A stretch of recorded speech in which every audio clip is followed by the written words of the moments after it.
I'm Maya Chin, and I've spent the last 8 Thanksgivings listening to my family explain why I'm the disappointment. This year they hired professional help to prove it.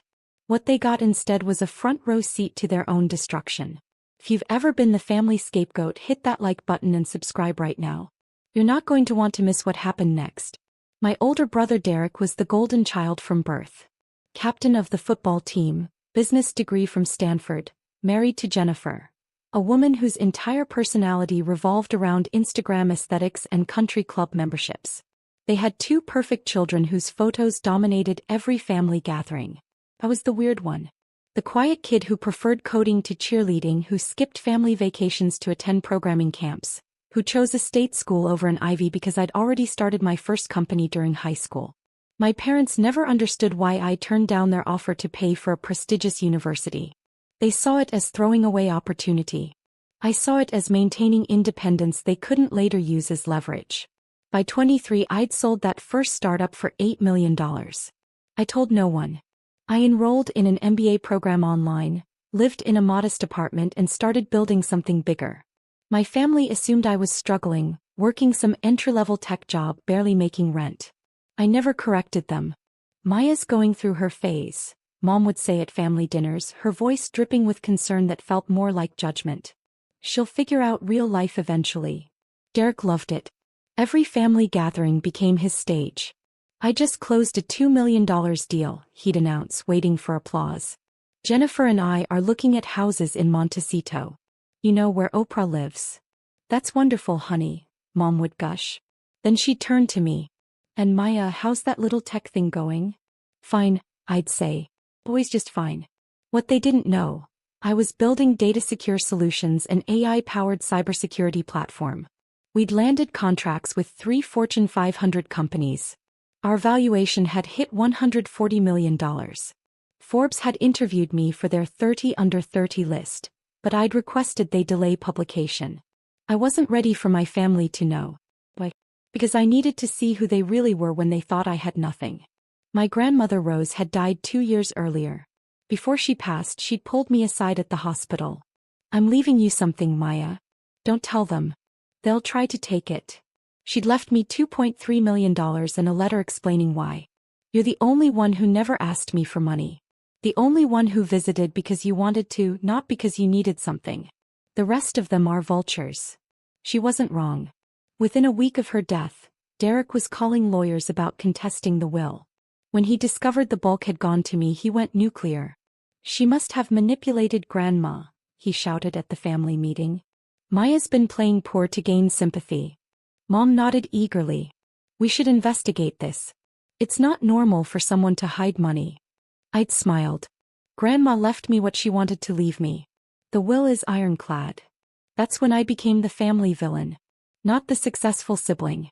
Not the granddaughter who'd honored her grandmother's wishes. The fraud. The manipulator. The ungrateful child who'd stolen their inheritance. While Derek posted LinkedIn updates about his entrepreneurial journey, he was a mid-level sales manager at a software company someone else built. I was actually building something. Data Secure Solutions started in my spare bedroom with my best friend and CTO Marcus Johnson. We'd met at a cybersecurity conference where we were both speaking. He was brilliant, funny, and had no interest in my family drama. They think you're broke? He'd laughed when I told him. Maya, our Series B funding was $40 million. You own 60% of a company valued at $140 million. You're personally worth over $80 million. They don't need to know that. Why not just tell them? Because then I'd never know if they loved me or my bank account. Marcus understood. His own family had appeared out of nowhere when he'd sold his first startup. Suddenly everyone was his best friend. Everyone had a business idea. Everyone needed just a small loan. My business partner Linda Zhao was equally pragmatic. Your family sounds exhausting, she'd said when I explained why I kept my work life completely separate. But it's smart. People treat you differently when they know you have money. By my 28th birthday, Data Secure had expanded to 150 employees. We'd opened offices in 3 cities.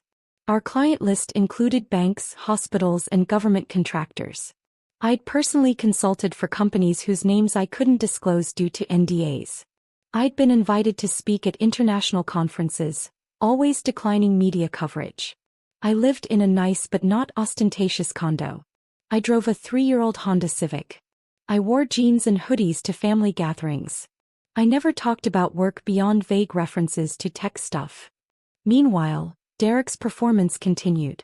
New car every 2 years, always leased. Designer clothes for Jennifer. Private school for the kids. A house they could barely afford with a mortgage that made my accountant wince when I mentioned it.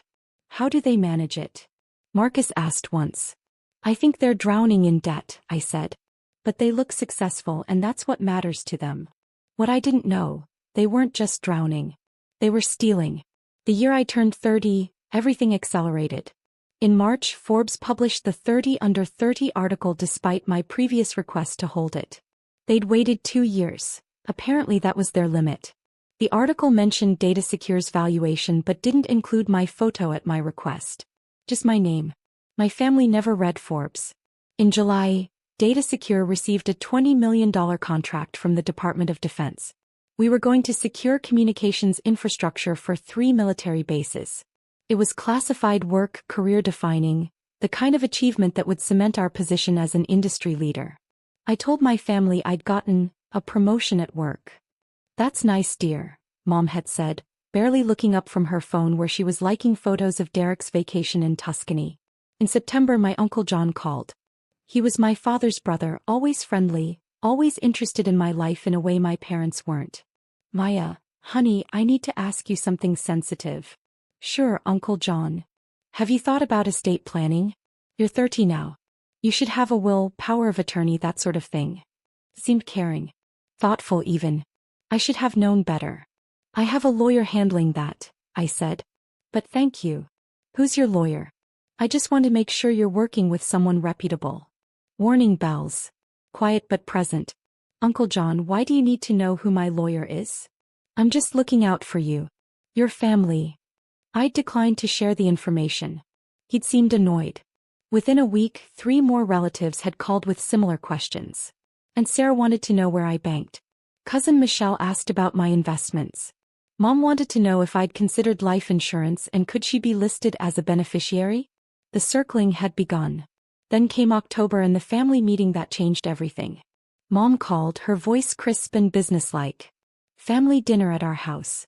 Saturday at 6. Be there. It's mandatory.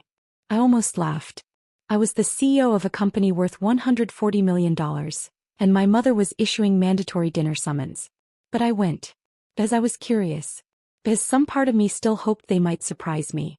I walked into my parents' house, a massive McMansion Derek had convinced them to buy 3 years ago, to find the entire family assembled. Mom, Dad, Derek, Jennifer, Uncle John, Aunt Sarah, Cousin Michelle and her husband Brad. Everyone looking at me with expressions ranging from pity to barely concealed hostility. Sit down, Maya, Dad said.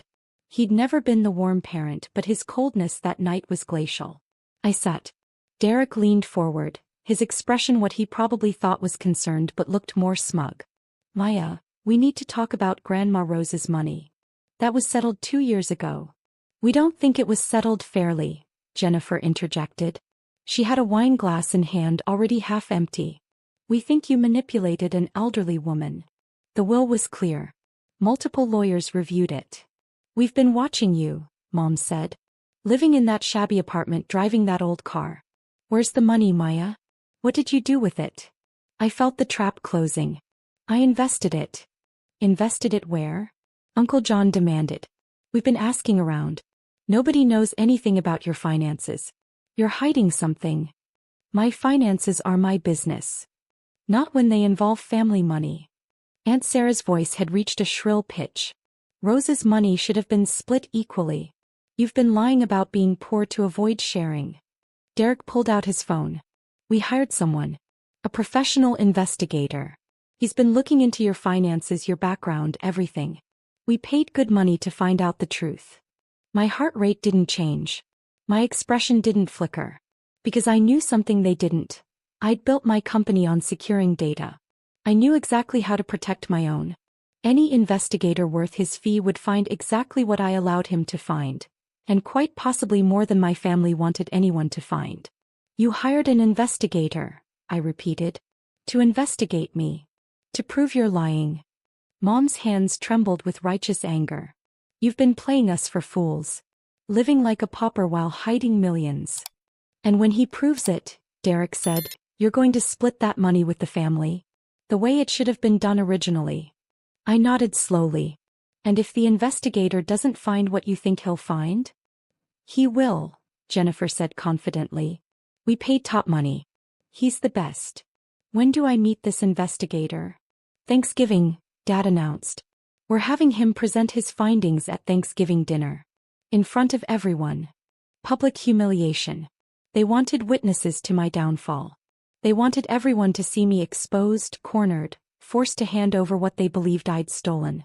Okay, I said simply. They looked confused by my calm. Okay. Derek repeated. That's all you have to say? What would you like me to say? If you've hired an investigator, his findings will speak for themselves. I stood up. Is there anything else? Mom's eyes narrowed. We know you're hiding something, Maya. And when we prove it, you're going to wish you'd been honest with us from the start. I walked out without another word. Drop a comment and let me know where you're watching from tonight. I drove home and called an emergency meeting with Marcus and Linda. They did what? Marcus stared at me, coffee cup halfway to his mouth. Hired a private investigator to prove I'm hiding Grandma's money. Linda started laughing. They have no idea what they've just done, do they? None. Maya, Marcus said carefully, any PI worth his fee is going to find data secure. And when he does proper due diligence, he's going to find a lot more than my company, I finished. We'd built data secure with one core principle. Know your vulnerabilities before your enemies do. As part of our security protocols, we ran background checks on everyone who had access to sensitive information. That included running financial security checks to ensure no one was susceptible to bribery or blackmail. A year ago, after Derek's increasingly aggressive questions about loans and my parents' hints about family helping family financially, I'd authorized a quiet background check on my immediate family. Not to hurt them. To protect myself. What we found was worse than I'd imagined. Pull up the files, I told Linda. She opened her laptop. Derek Chin. Embezzlement from his employer totaling $127,000 over 18 months. Fake expense reports, ghost contractors, kickback schemes with vendors. Uncle John Chin and Sarah Chin, Marcus continued. Wire fraud, identity theft. They opened credit cards in your grandmother's name in the 6 months before she died. Total charges, $89,000. Then they forged her signature to have the bills sent to a P.O. box. Your parents, Linda said quietly. Credit card fraud, forgery. They've been using Derek's access to his company's vendor accounts to create fake invoices. They're routing money through accounts they control. The total is $264,000. $480,000 in combined fraud and theft. My family wasn't just entitled. They were criminals. If a good PI digs even slightly, Marcus said, he'll find all of this. Financial irregularities, suspicious transactions, the works. Especially if he's doing a comprehensive background check thinking he'll find hidden assets. They've handed us everything, Linda said. They're so focused on proving you're hiding money, they never considered what else might be found. I called my lawyer Richard Morrison, who'd handled Grandma Rose's will. Richard, I need you at Thanksgiving dinner. My family hired a PI to investigate me. I want you there when he presents his findings. Maya, do you know what he's found? I know what he should have found if he's any good at his job. Can you be there? I wouldn't miss it. Next, I called the one investigator I trusted. Jennifer Reeves, former FBI agent who now ran a private investigation firm we'd used for corporate background checks. Jennifer, I need a favor. A PI named, I checked the business card my brother had flashed. Thomas Warren from Warren Investigations was hired to investigate me. I need to know what he found. I know Tom Warren, Jennifer said. He's thorough. Almost too thorough. If your family hired him thinking he'd just find hidden bank accounts, they're in for a surprise. Tom doesn't do half jobs. If there's dirt anywhere in a case, he finds it. That's what I'm counting on. You want me there? Please. Thanksgiving dinner. 4 o'clock. I'll text you the address. The Wednesday before Thanksgiving, I got a call from a number I didn't recognize. Miss Chin? This is Thomas Warren. I was hired by your family to investigate your finances. My pulse quickened. I know. I need to speak with you. Privately. Before Thanksgiving. Is that normal procedure? No, he admitted. But this case isn't normal. Miss Chen, I found what your family wanted me to find. I also found a great deal they very much did not want me to find. I have an ethical obligation to present my complete findings, but I thought you deserved a heads up. How bad is it? For them? Career-ending, potentially criminal charges across the board. For you, you're going to need security at that dinner. This is going to get ugly. Present your full findings, I said. Everything. Are you sure? I could deliver a separate report to law enforcement and spare you the family drama. Mr. Warren, they wanted a public reveal. They'll get one. Present everything. Hit that subscribe button if you've ever had to set boundaries with toxic family, because what happened next changed everything. I arrived at my parents' house at 3:45 on Thanksgiving. 20 cars filled the driveway and street. My family had invited everyone, extended relatives, family, friends, even neighbors. They wanted maximum audience for my humiliation. I dressed carefully. Tailored blazer, designer jeans, the diamond earrings Grandma Rose had given me. I looked successful without being flashy. Marcus had offered to come, but I declined. This is family business. Richard Morrison arrived at 3:55, looking every inch the high-powered attorney in his three-piece suit. Jennifer Reeves came at 4 exactly, her FBI bearing unmistakable. Thomas Warren was already there, sitting in my father's study with 2 large manila envelopes and a laptop. The dining room table sat 30 people, extended with every leaf my mother owned. The whole family was there, plus at least a dozen family friends, all looking at me with expressions ranging from pity to curiosity to barely disguised glee. Derek stood as I entered. Why? So glad you could make it. Wouldn't miss it. Jennifer caught my eye with concern. You're seriously outnumbered here. I know. Mom clinked her wine glass. The room fell silent. Thank you all for coming. Before we eat, we have some important family business to address. My stomach was a knot, but my face remained calm. As many of you know, Mom continued, there have been questions about Maya and the inheritance she received from Derek's and my mother Rose. Questions about honesty, transparency, and family loyalty. Murmurs of agreement rippled through the room. Dad stood. We love Maya. But we've been concerned. She claims to be struggling financially while living off a substantial inheritance. We decided we needed answers. So we hired the best, Derek announced. Thomas Warren from Warren Investigations. He's been conducting a comprehensive background check on Maya for the past 6 weeks. All eyes turned to me. I remained seated, hands folded calmly on the table. Mr. Warren, Mom said formally. Would you please present your findings? Thomas Warren stood. He was 50-ish, gray hair, kind eyes that currently looked troubled. He picked up both envelopes and his laptop. Before I begin, he said, I want to clarify what I was hired to do. The Chen family asked me to investigate Maya Chen's finances, specifically to determine if she was hiding assets or income. And? Derek prompted eagerly. I found what you asked me to find, Warren said slowly. And significantly more. I have 2 reports. Per my contract, I'm required to present complete findings, not selective information. Mom frowned. What does that mean? It means I investigated Maya Chen thoroughly. But in doing so, I necessarily investigated everyone connected to her financial history. That includes all of you. The room went very still. Warren opened the first envelope. Report 1. Maya Chen's financial status. He pulled out a document and began reading. Maya Chen is the founder and CEO of DataSecure Solutions, a cybersecurity AI company headquartered in San Francisco. The company was valued at $140 million as of last month's audit. Ms. Chen owns 60% of the company, making her personal holdings worth approximately $84 million. Gasps echoed around the table. Derek's face went white. In addition, Warren continued, Ms. Chen has a personal investment portfolio worth $23 million, real estate holdings valued at $4.7 million, and liquid assets of approximately $8 million. Her company has secured contracts with multiple Fortune 500 companies and recently signed a $20 million Department of Defense contract.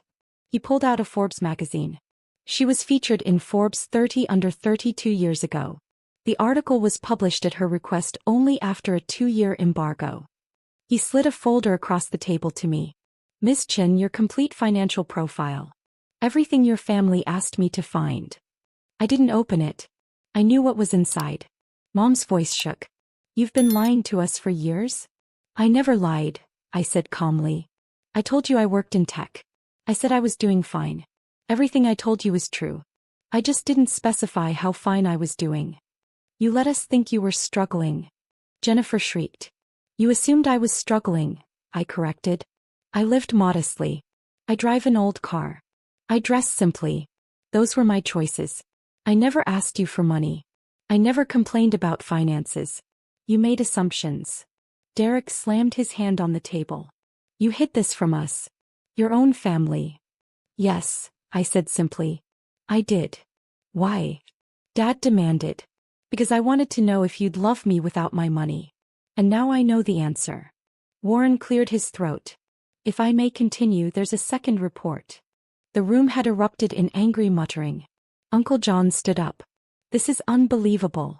You've been hiding millions while we... Mr. Chin, Warren interrupted sharply. Please sit down. You particularly need to hear report 2. Something in his tone cut through the chaos. Uncle John slowly sat. Warren opened the second envelope. His expression was grim. Report 2. Financial irregularities discovered during investigation. My mother's face began to drain of color. In the course of investigating Maya Chin, Warren read, I conducted standard due diligence on all individuals with access to the inheritance in question. This included background checks on immediate family members. He pulled out a thick document. Derek Chin, employed at SoftLogic Incorporated as regional sales manager. During my investigation, I discovered irregularities in expense reports filed over the past 18 months. Fake vendor invoices, non-existent client entertainment expenses, ghost contractors. Total embezzled. $127,000. Derek shot to his feet. That's a lie. You can't prove. Warren slid a folder toward him. Wire transfers, forged receipts, email correspondence with the fake vendor accounts you created. I've already contacted SoftLogic's fraud department. They confirmed the investigation started this morning. Derek's legs gave out. He collapsed back into his chair. John Chin and Sarah Chin, Warren continued, his voice clinical. In the 6 months before Rose Chen's death and 3 months after, 23 credit cards were opened in Rose Chen's name.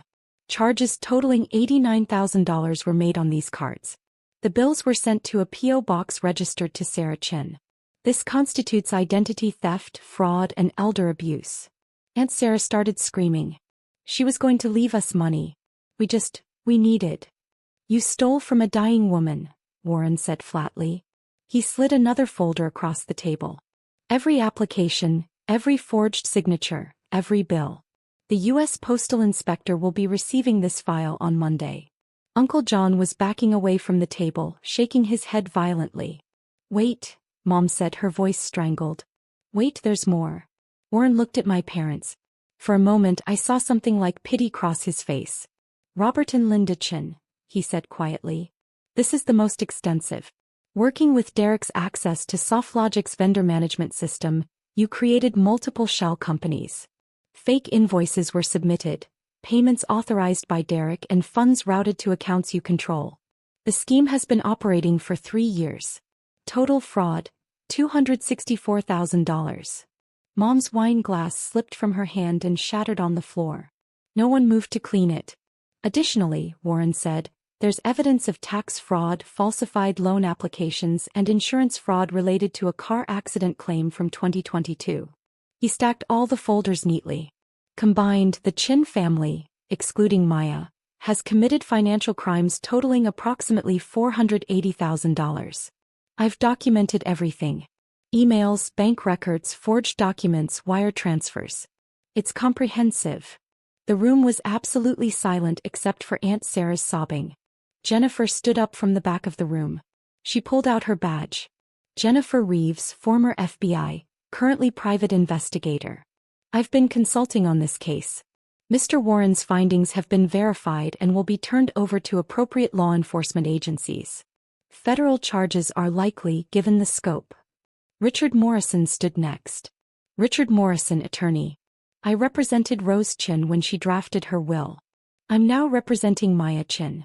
Any attempts to contest Rose's will or make claims against Maya's assets will be met with immediate legal action. Maya's finances are completely separate from any of your criminal activities. My father found his voice raspy and desperate. Maya, please. We can explain. No, I said simply. I stood up. Every eye in the room followed me. 8 years, I said quietly. 8 Thanksgivings where I sat at this table and listened to you explain why I was the disappointment. Why Derek was the success story. Why I couldn't understand real achievement. I looked at Derek. You embezzled from your employer while lecturing me about business ethics. I turned to my parents. You committed fraud while demanding I be more transparent. I faced Uncle John and Aunt Sarah. You stole from Grandma Rose while she was dying, then accused me of manipulating her. My voice didn't rise. I didn't shout. But every word landed like a hammer. I built a $140 million company while you were stealing hundreds of thousands of dollars and calling me a failure. I secured a Department of Defense contract while you were forging documents and calling me dishonest. I was featured in Forbes while you were committing crimes and calling me a fraud. I picked up the folder Warren had slid to me. This is everything you wanted to know about my success. Consider it my final gift to this family. I turned to Warren. Thank you for your thoroughness. To Richard, please proceed with all legal options to protect my assets. To Jennifer, the files are yours. Do what's right. Then I looked at my mother. You wanted proof I was lying. You wanted to expose me in front of everyone. You got your public reveal. Just not the one you expected. I walked toward the door. The room remained frozen. Paya. Dad's voice cracked. You can't just leave. We're family. I stopped, hand on the doorframe. No. We're related. Family is the people who love you when you have nothing. You hired an investigator to prove I was a fraud because you couldn't stand that I succeeded without your approval. You were so focused on tearing me down that you exposed your own crimes. We can fix this, Mom begged. We'll pay the money back. We'll make this right. With what money? I asked quietly. You've been stealing because you're drowning in debt. Derek's about to be fired and arrested. Uncle John and Aunt Sarah are facing federal charges. You're looking at fraud convictions. You can't fix this. You could have years ago by choosing to love me instead of resent me. But you made your choice. Jennifer called out. Maya, where will you be for follow-up questions? My lawyer has my contact information. I looked at my family one last time. Don't contact me. Any communication goes through Richard. I walked out of that house and didn't look back. The aftermath moved faster than even I anticipated. Derek was fired from SoftLogic on the Tuesday after Thanksgiving. Criminal charges were filed Wednesday. By Friday, Jennifer had left him, taking the kids to her parents' house. Their Montecito house viewing was canceled. They listed their current house for sale at a loss. Uncle John and Aunt Sarah were arrested on federal charges the following Monday. The bail was set at $50,000 each. Money they didn't have. They spent 3 days in jail before a bail bondsman would work with them. My parents received notice that they were under investigation for fraud and tax evasion on Wednesday. Their bank accounts were frozen pending the investigation. Dad's credit cards were declined when he tried to pay for groceries. Mom had a breakdown in the frozen food aisle when she realized she had no access to money. I knew all this because Marcus had set up a news alert system. Not because any of them could contact me. Richard had sent cease and desist letters to everyone, making it clear that any attempt to reach me would result in harassment charges. The extended family who'd attended that Thanksgiving dinner scattered like roaches when lights turn on. Suddenly no one had known about the investigation. Everyone claimed they'd just come for turkey. The neighbors who'd watched with such eager judgment were now avoiding my parents entirely. Within 2 weeks, Derek had accepted a plea deal, 18 months in prison, 5 years probation, full restitution. He'd have a felony record. His business career was over. Uncle John and Aunt Sarah's trial was set for 4 months out, but their lawyer was already discussing plea agreements. Federal prosecutors had everything. The P.O. box rental, the forged signatures, the credit card applications, the purchases. There was no defense. My parents faced the longest investigations. The scheme Warren had uncovered was complex, years in the making. But every shell company, every fake invoice, every fraudulent wire transfer was documented. Their lawyers gave them honest advice. Plead guilty, hope for reduced sentences. 6 weeks after Thanksgiving, I received a letter. Not to me directly. Richard intercepted it per our agreement and called to ask if I wanted to hear it. Who's it from? Your mother. I hesitated. Some damaged part of me still hoped for an apology. For acknowledgement. For something human. Read it. Richard cleared his throat.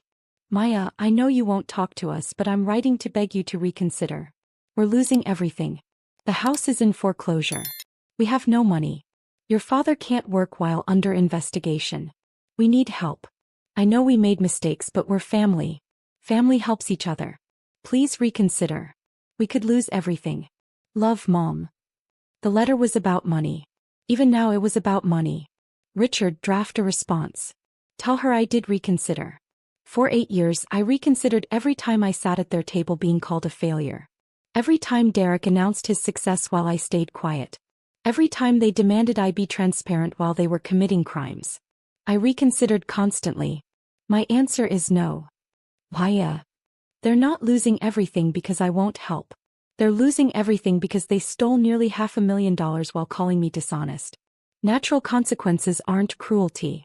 They're just consequences. 2 months later, my parents accepted a plea deal. 3 years in prison each, restitution, 5 years probation upon release. Derek was already serving his sentence.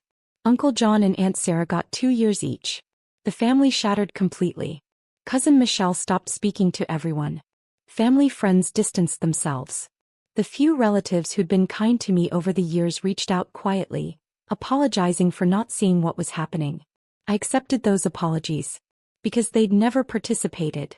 They'd just been present. 9 months after that Thanksgiving, I sat in my office at Data Secure headquarters. We'd just landed another major contract. The company valuation had increased to $180 million. Forbes wanted another interview. Marcus knocked on my door. You have a visitor. She says she's your cousin Michelle. I hadn't seen Michelle since Thanksgiving. Send her in. Michelle looked exhausted. Dark circles, no makeup, casual clothes. Nothing like the polished social media influencer she'd been. Maya, she said. I know you probably don't want to see me. Sit down. She sat, hands twisting in her lap. I wanted to apologize. I was at that dinner. I didn't say anything when they announced the investigator. I should have warned you. Why didn't you? Because I thought. She laughed bitterly. I thought they were right. I thought you'd been hiding money and playing victim. I didn't realize they were the ones stealing. You could have asked me directly. Would you have told me the truth? I considered that. Probably not. I wasn't telling anyone. Can I ask why? Why hide it? Why let them think you were struggling?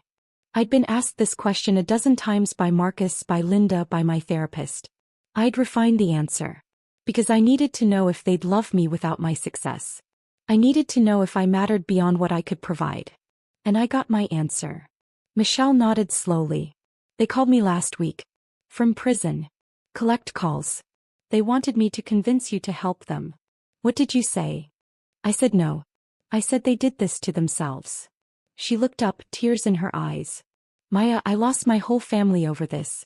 My mom won't speak to me because I won't help pressure you. My dad says I'm a traitor. I'm sorry. Don't be. You were right. They were so focused on what you had that they couldn't see what they were destroying. And I was complicit by staying silent. We sat quietly for a moment. What will you do now? I asked. Start over. I got a job. Marketing coordinator at a startup. I'm selling my car to pay off debt. Learning to live within my means. She smiled weakly. Turns out not having family money means actually working. That's good, I said. And meant it. She stood to leave, then paused. For what it's worth, I'm proud of you. What you built. How you handled everything. You had every right to destroy them and you just walked away. I didn't destroy them. Their own choices did that. I just stopped protecting them from the consequences. After she left, I sat looking out at San Francisco. My city. My company. My life built exactly as I'd wanted it. My phone buzzed. A text from Marcus. Team dinner tonight? Linda's treating since she landed the Austin contract. I smiled. This was my family now. The people who'd believed in me when I had nothing but an idea. Who'd celebrated my success and supported my choices. Who'd never asked what I could give them, only what we could build together. I texted back, I'll be there. A year later, DataSecure was acquired by a Fortune 100 company for $320 million. I retained a leadership position and a significant stake in the merged company. My personal net worth crossed $200 million. Derek finished his prison sentence and moved across the country. Last I heard, he was working retail and living with a roommate. Jennifer remarried. The kids were fine. I'd set up trust funds for them through an anonymous donor. They'd never know it was me. They were innocents in this. My parents were released after serving 2 years of their 3-year sentences. They moved to a small apartment in a different state. My mother tried to contact me once through a friend of a friend. I declined to respond. Uncle John and Aunt Sarah declared bankruptcy. They lost their house, their cars, their reputation. They moved to a retirement community in Arizona where no one knew their history. The inheritance from Grandma Rose, the $2.3 million that started all of this, had grown to $8 million through careful investment. I donated the entire amount to a foundation supporting children of incarcerated parents. The irony wasn't lost on me. I never spoke to my family again. Some people would call that cruel. I call it self-preservation. Because here's what I learned. Family isn't about blood. It's not about obligation or guilt or shared last names.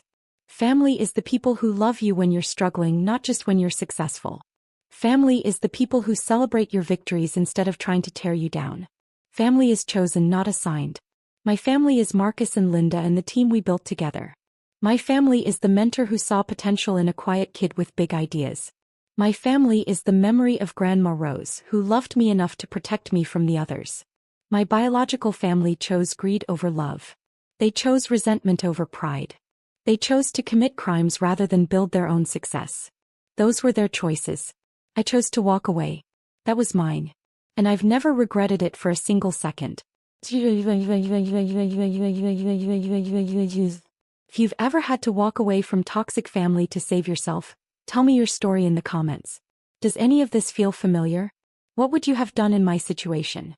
Hit that like button and subscribe for more stories about standing up for yourself and not letting anyone, not even family, treat you like you're less than you are.